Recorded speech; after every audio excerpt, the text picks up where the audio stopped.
Nessa semana nós lemos a Parashá Lech Lechá, e a Parashá ela trata de muitos testes pelos quais Avraham Avinu ele passou durante a vida dele. Comecinho da Parashá fala de um teste muito difícil, justamente o teste de Lech Lechá. Deus falou para Avraham Avinu: Avraham, se levanta, sai da tua casa, dos teus parentes, da casa do teu pai e vai para a terra aonde eu vou te mostrar. Significa que Avraham vai perder toda a estabilidade, todo o conforto que ele tem, todo o comodismo, e ele vai para um lugar desconhecido.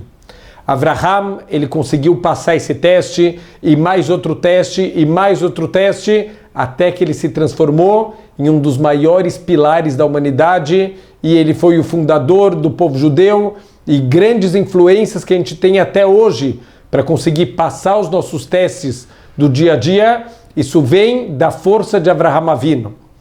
Mas se a gente parar para prestar atenção nos detalhes desse teste de Avraham, o Avraham ele não foi sozinho. Junto nesse teste do Lech Lechá, estava com ele a Sará, a sua esposa, e o Lot, que é o sobrinho dele. Com certeza para o Lot, esse teste foi ainda mais difícil, porque a Torá fala para a gente que o Lot era uma pessoa muito materialista, era uma pessoa muito ligada com os bens materiais dele. Então ele conseguir sair do comodismo e, acima de tudo, sair dos bens materiais para ir para uma terra estranha, onde ele não sabe o que ele vai encontrar. Para o Lot, com certeza, ele teve ainda mais méritos de ter passado nesse teste.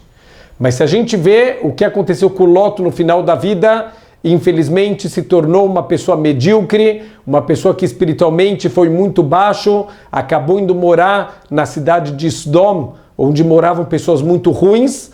Então a grande pergunta é: por que Avraham ele passou no teste e ele se transformou num dos pilares do mundo, enquanto Lot, que passou naquele teste ainda mais com louvor, e infelizmente ele terminou de uma maneira muito medíocre a vida dele?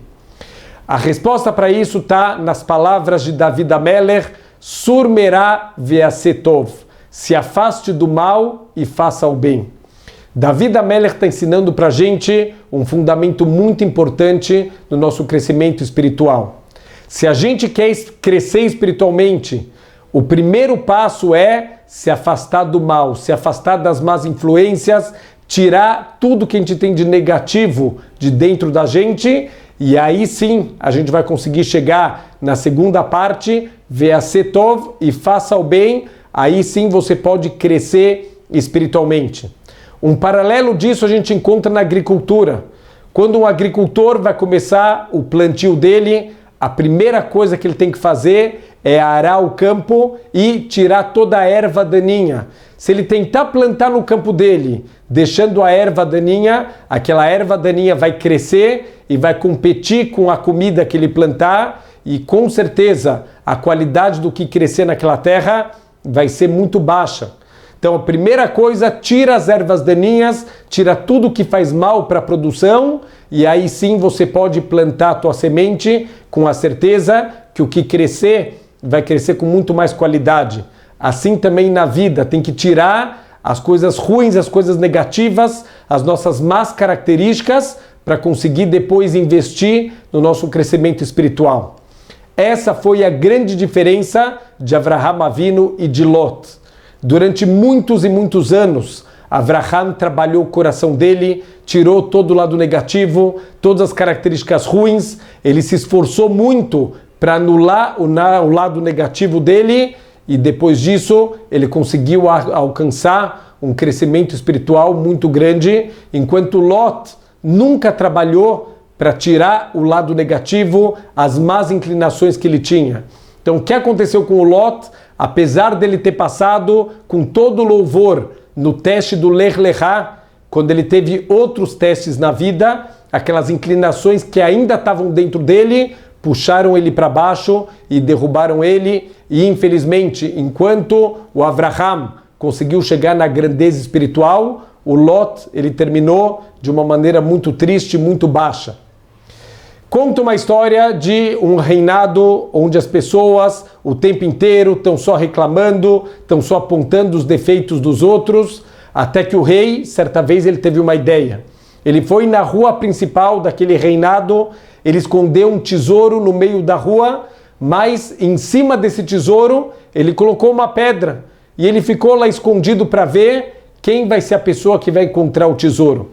O que acontece? As pessoas vinham passando com as suas carroças e viam aquela pedra no meio da rua.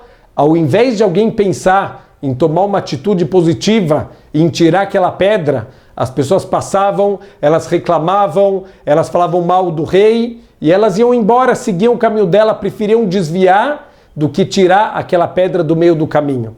Teve uma pessoa que a primeira reação também foi reclamar, foi por que está essa pedra, por que ninguém tirou essa pedra, até que ele decidiu que ele vai tirar a pedra. Se ninguém tirou, ele vai parar de ficar reclamando e ele vai tomar uma atitude. Ele foi lá, ele empurrou aquela pedra, tirou a pedra para liberar a rua e foi aí que ele viu aquele tesouro escondido no chão e ele ficou milionário e o rei veio pessoalmente receber ele, dar um abraço nele. Assim também a gente acaba fazendo na vida o tempo inteiro, a gente acaba deixando as nossas más inclinações dominarem, o tempo inteiro a gente está reclamando, a gente está encontrando defeito nos outros e é por isso que é tão difícil para a gente crescer. Enquanto a gente não tirar as ervas daninhas do coração, esse lado negativo, enquanto a gente não tirar as nossas más inclinações, vai ser difícil o nosso crescimento. Mas se como um engenheiro que vai construir o prédio, quando a gente vai fazer as fundações, ele limpa o terreno, ele prepara, ele tira tudo que atrapalha a construção e só depois disso ele começa o prédio. Se a gente fizer isso na nossa vida, com certeza a gente vai conseguir construir um prédio maravilhoso de espiritualidade. Shabbat Shalom.